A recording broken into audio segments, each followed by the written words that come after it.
Hello， 大家好，我是剑哥。那总有很多小伙伴嘛，他问我们关于电竞显示器的问题，因为现在嘛，144赫兹的观念已经非常的普及了，但是是否需要去追求最低的延迟？天的颜色到底能不能看？240赫兹相比144赫兹有多大的提升？我是一个普通的业余玩家，是否需要和职业选手去用同款的显示器？所以这次我们就直接拿来一台目前最新最职业的电竞显示器。TN 面板，0.5毫秒延迟，240赫兹刷新率 ，DYAC 加技术的卓维奇亚 XL2546S。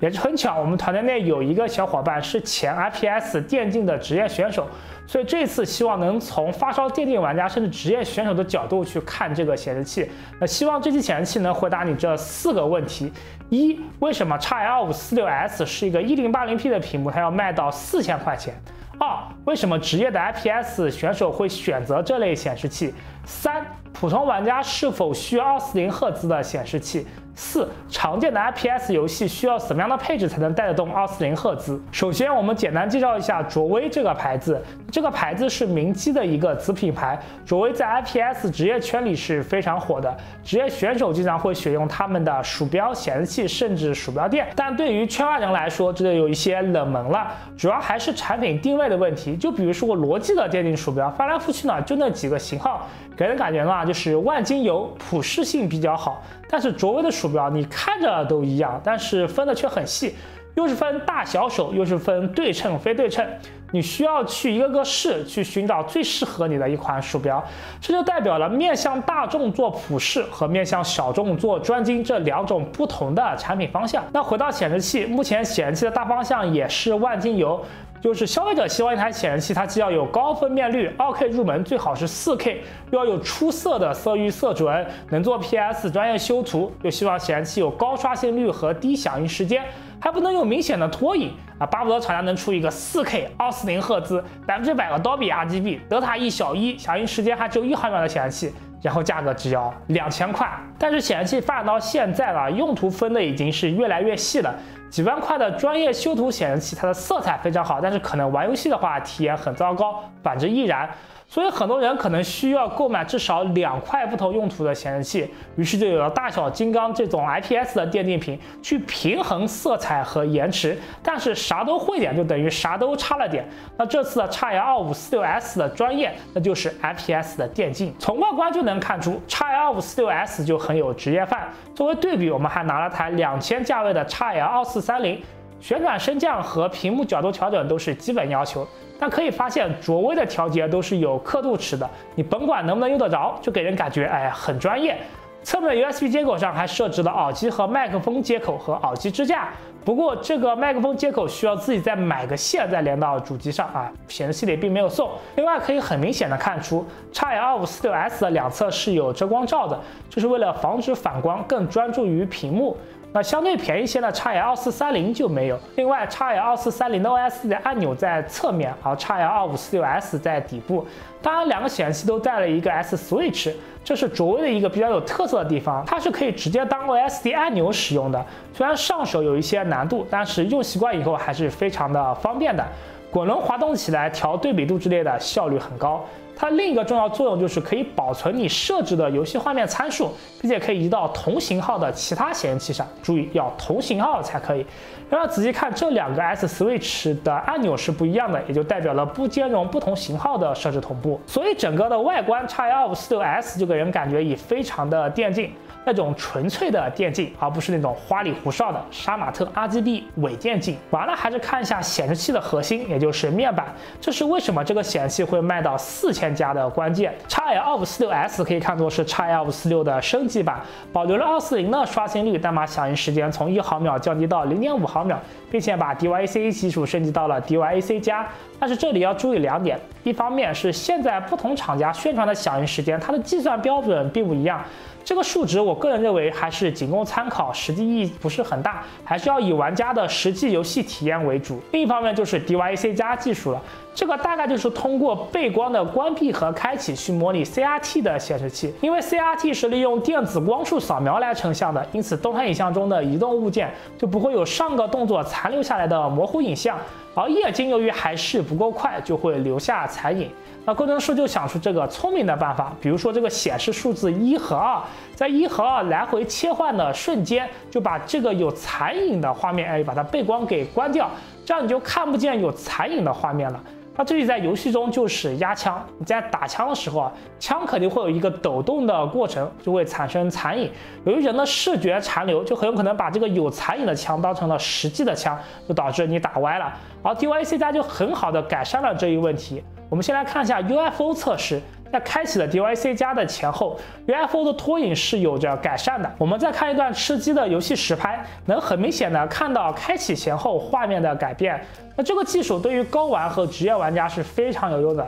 因为轻微的残影都会影响他们的射击精度。DYC 加可以减少大幅度的画面抖动造成的画面模糊，在迅速拉枪的时候达到稳定的画面效果，提升玩家的视觉清晰度，使其更容易的控制武器扫射时的弹道。简单来说就是打枪的时候就会抖就会有残影，有残影就会瞄不准。开了 DYC 加以后嘛，就没有那么抖了，就容易打得准了。但是对于啥干扰都没有的时候，你都瞄不准的普通玩家这个技术就没有太大作用了，甚至开不开你都感受不到区别，因为敌人站着不动让你打，你也打不准。你需要的不是 DYC 加，而是子弹的自动追踪。那 DYC 加就是这个显示器会卖到4000加的第一个原因。那第二个原因也就是240赫兹，这里我们还是先看画面。我们用 XL246S 的 0.5毫秒240赫兹开启 DYC 加，对比 XL2430 的1毫秒144赫兹。虽然我们的 BMPCC 4K 只能拍出 2.6K 120的画面，但是已经能够足够说明问题了。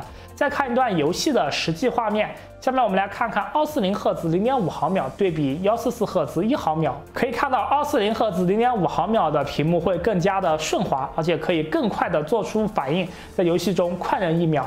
有无 DYC 加的区别到底有多明显？可以看到，在开启的 DYC 加的画面中，动态残影几乎不存在，仅有一个轻微的鬼影存在。比起不开启的情况下，画面的清晰度也有着较为明显的提高。在日常个人感触的情况下，那 XL546可以更好的狙击开枪、拉枪、扣枪和压枪的方面就感觉更加的舒适，相较于144赫兹的 XL2430 给人的感觉就是更加的破。在狙击夹点抓听命的时候，就感觉更加的易如反掌。那卖到4000加的第三个方面，我们就看一下色彩。其实 TN 面板你去谈色彩本身就有一些尴尬，你甚至都不需要和 IPS 的面板去比较，就能看出来颜色的明显失真。那我们这里对比一下 XL546S 和 XL2430，只能说 XL546S 的色彩在 TN 面板里面相对来说更好一些。但是问题的关键并不在这，你在玩 IPS 游戏的时候，你是需要一个还原度高的色彩，还是一个希望能一眼发现敌人？我们相信，除了看风景玩家，还是会选择后者的。XL546S 就包含了暗部调节和自然对比度的功能，可以根据不同游戏的不同场景去调节参数，使得身居暗处的敌人和伏地魔都能无处遁形。这里我们也看几段实际的游戏画面对比，在《使命召唤：战旗》中，就比如这段刚进入房间的场景，如果你用 IPS 的显示器的话，就会一团黑，不容易的发现敌人；而 XL546S 在开启了暗部调节以后，就能有效的改善这一情况。我们这里再调节一下不同的设置，大家感受一下。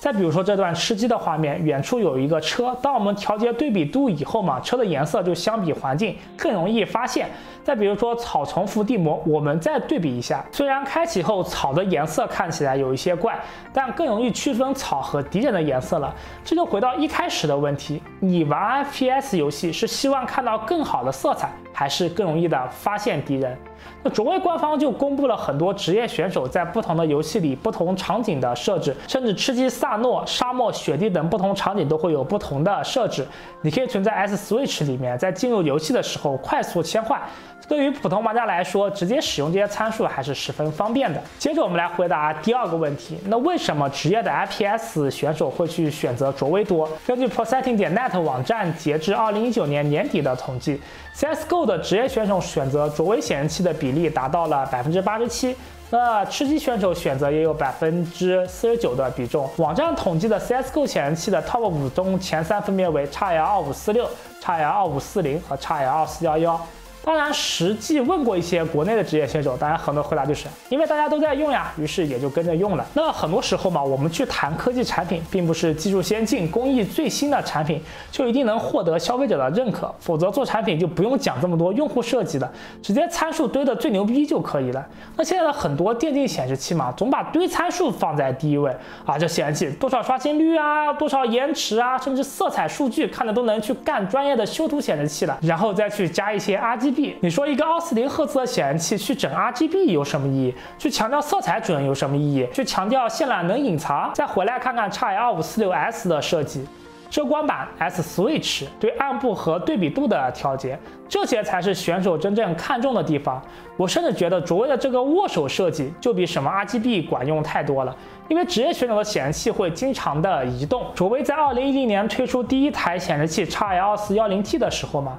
很多主流的 CS 1.6 选手使用的还是800×600或者640×480的分辨率，比例4:3，而当时的120赫兹的显示器并不支持低分辨率下的120赫兹，也不能很好的适配4:3。那你觉得这样的电竞显示器职业选手会去用吗？你包括现在的很多 FPS 选手还是会选用4:3的比例，再拉伸到16:9，因为这样的话头会更宽，更好瞄准。那 XL546S 就可以直接在显示器里通过 S Switch 把4:3的画面拉伸到16:9。甚至一些选手他可能不习惯25寸的屏幕，也可以选择为10几寸的屏幕，因为你没有10几寸的240赫兹显示器去卖。科技的发展不是通过冰冷冷的参数的堆叠，而是通过科技的发展带给使用者以温暖的提升，是科技适应人的发展，而不是人去适应科技的发展。这里举一个反例，微电竞屏。那第3个问题，电竞选手嘛，毕竟是极少数的。普通的消费者是否有需要去购买 XL546S？ 那这里我们还是要分开来说。对于一些休闲用户来说 ，XL546S 并不是你的选择，因为它的色彩完全是针对 FPS 游戏竞技设计的，日常浏览图片啊、观看视频啊，确实不太友好。而对于日常只是玩玩撸啊撸这类游戏的，同时也需要兼顾观看视频等日常使用的轻度玩家，并没有太大必要去选择 XL546S。但如果你是 FPS 游戏的发烧玩家，本身已经具有一块日常使用的屏幕，那么你很有必要再添加一块 XL546S。预算低一些的话，可以去选择 XL2430，真的能感受到游戏体验的明显提升。最后一个问题，240赫兹需要什么样的配置要求？其一是 CSGO 这款游戏属于能够比较好跑满300 FPS 的，那所以配置上来说 ，M940F 加2060显卡搭配一个8G×2的内存，就可以比较好的 1080P 240赫兹了。其次是守望先锋，那这款游戏也是能够比较好跑满300 FPS 的，但是因为游戏的英雄特效比较多，团战的话比较混乱，所以保守的配置还是建议 i5 9600KF 加2060 Super 显卡。那其三是吃鸡，我一开始设置的是97KF 超5G，并且搭配2070 Super 显卡，在 1080P 3级制画质下感觉还是不太够，尝试一下建议还是97KF 加2080 Ti 搭配8G×2 3000以上频率的内存才可以比较好的240赫兹，这已经是目前游戏的顶配了。所以至于一些配置要求更高的游戏，那你只能去等待 NV 的下一代显卡了。那今天的节目就到这里，你觉得你会选择 XL546S 吗？欢迎留言弹幕与我们交流。那喜欢我们节目不妨点赞、投币、收藏，素质3连一下，也别忘了关注我们的微信公众号潮玩客 CWK。有管的观众也别忘了点一个小铃铛和点一个赞。那如果想购买电脑的话，也可以来我们的淘宝店铺潮玩国度数码或者淘宝搜索商品潮玩客。这里是潮玩客，我是剑哥，我们下期再见，拜拜。